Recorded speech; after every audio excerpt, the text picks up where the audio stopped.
G'day everyone, Dan Alder here. Welcome back to Patanjali's Yoga Sutras for the new millennium. Today we are looking at Sutra number 14 from the first chapter. Here it is. To those, a long time, continuous, sincere, assiduous practice comes a strong grounding. So before we talk about exactly what this sutra means, let's cut to Sri and he will beautifully articulate for us the sutra in Sanskrit. Thanks mate, when you're ready. Satu dirghakala nairantarya satkara sevito dridha bhumihi. Sa tu dirghakala nairantarya satkara asevito dridha bhumihi. Beautiful. Thanks, Sri. And just in case you want to try with me at home, let's try this bottom line first. Satu dirgha kala nairantaya satkara asevito dridha bhumihi. And then let's try this top line, and the only difference being that this longer word in the top line is joined, that's its sandhi, rather than being unjoined in the bottom line. So, Satu dirgha kala nairantaya satkara sevito dridha bhumihi. Alright, so what exactly does this sutra mean? We need to first put it in context of the previous sutra. So, number 13 defined abhyasa for us. So that's a word that if you've been doing yoga for a while are probably familiar with, and it really just gets translated as practice or discipline. And what we're told about abhyasa is that it is unmoved effort. Yeah? So abhyasa is stitau yatnaha. Practice is unmoved effort. So our translation is there. So where? In your mind, which is fluctuating. There, unmoved effort is practice. This is how those fluctuations come to stillness. So then Patanjali elaborates on this sutra. So, sutra number 14, to those. Oh, to who? To those in practice. So, to those practicing, you must practice for a long time, continuously, sincerely, assiduously. And that is what builds a foundation for your practice. So it's not enough just to practice, but we must be unmoved in effort as we practice.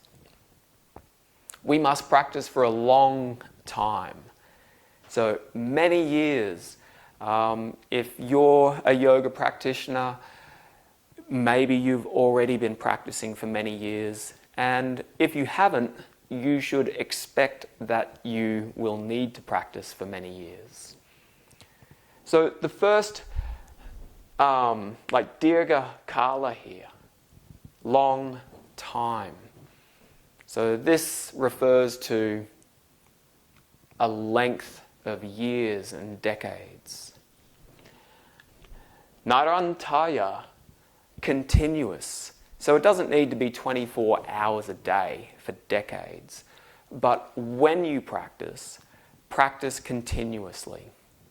It's almost a reiteration of unmoved effort. So when you sit to practice, practice continuously.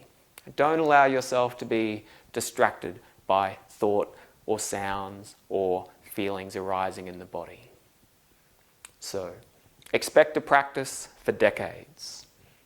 You will need to practice continuously. You'll need to be sincere in your practice. So that is to say, you must be genuine about your reasons for doing so. It can't be ego-driven. You must truly wish to find yoga.